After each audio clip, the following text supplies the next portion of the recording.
Pacific ocean को तो हम सभी जानते हैं। ये दुनिया का सबसे बड़ा ओशियन है।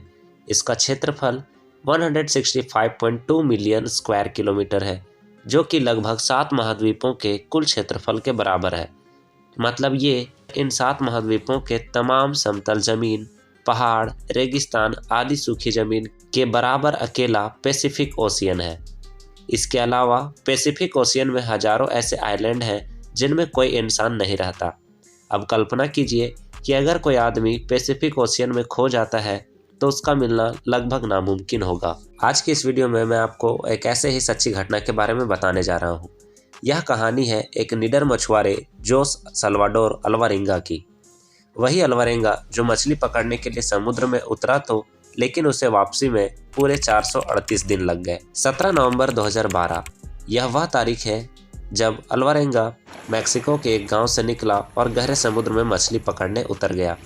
इस यात्रा में उसके साथ उसका एक साथी भी था। मछलियां पकड़ने में उसे अल्वारेंगा जितनी महारत हासिल नहीं थी, मगर वो खुद को निखार रहा था। अल्वारेंगा की प्लानिंग के हिसाब से उसकी यात्रा करीब 1 दिन तक चलने वाली थी। इस दौरान ब्लैक टिप शार्क और सेलफिश को पकड़ने का उसका प्लान था। सब कुछ प्लानिंग के अकॉर्डिंग ही शुरू हुआ था, मगर तभी एक खतरनाक तूफान ने दस्तक दे दी।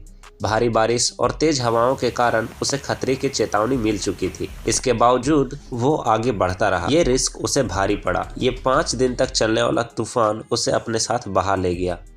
जिस रेडियो से वो मदद मांग सकता था वो भी खराब हो चुका था। बोट का वजन कम करने के लिए अल्वारेंगा ने 500 किलोग्राम वजन के बराबर अपनी सारी मछलियां फेंक दी। अब उसके पास ना तो खाने के लिए राशन था, न रोशनी थी और न ही किनारे से संपर्क करने का कोई तरीका। खुले समुद्र में उसकी बोट बेलगाम आगे बढ़े जा रही थी। भूख लगने पर वो अपने नंगे हाथों से मछली, कछुए जैसी समुद्री पक्षी पकड़ता और उनको कच्चा ही खा जाता। पीने के लिए अल्वारेंगा ने बारिश के पानी का सहारा लिया। एक पल ऐसा भी आया जब उसके पास पीने के लिए पानी नहीं बचा। ऐसे में उसने कछुओं का खून और अपना पेशाब तक पिया। करीब 4 महीने के बाद सल्वाडोर के साथी ने कच्चे मांस को खाने से मना कर दिया और अंत में भूख से मर गया। मगर सल्वाडोर ने जिंदा रहने के लिए सब कुछ जारी रखा। सल्वाडोर अपने शुरुआती बिंदु से 10,000 किलोमीटर से अधिक की दूरी पर था। खुद को भगवान के सहारे छोड़कर अल्वारेंगा ने खुद को अपनी बोट के सहारे सौंप दिया। वह खुली आंखों से आसमान में टिमटिमाते सितारे को देखता, इस उम्मीद के साथ कि कोई उसकी मदद के लिए आएगा, मगर कोई उसकी मदद के लिए आगे नहीं आया। इस अकेलेपन में अल्वारेंगा ने गाने गाकर समय काटे। 30 जनवरी 2014 को 438 दिनों के बाद अल्वारेंगा ने कुछ दूरी पर पहाड़ों को देखा। यह मार्शल आइलैंड का एक छोटा सा कोना था। उसने अपनी नाव छोड़ी और तैरकर किनारे पर आ गया। आखिरकार वह जमीन पर था।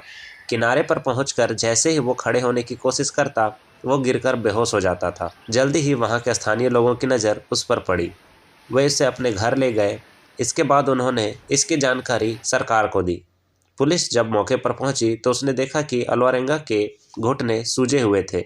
उसकी आंखों की रोशनी बहुत कम हो गई थी। वो मुश्किल से चल पा रहा था। उसके बाल किसी झाड़ी की तरह उलझ गए थे। अल्वारेंगा जब वापस अपने परिवार के पास लौटा तो सभी की आंखें खुली की खुली रह गई। सभी ने उसे मृत मान लिया था। सबसे ज़्यादा खुशी अल्वारेंगा के माता पिता और उसकी बच्ची को हुई। ये कहानी थी एक ऐसे आदमी की जो 400 से भी ज़्यादा दिनों तक समुद्र में रहा और अपनी हिम्मत के बूते जिंदा वापस लौटकर आया।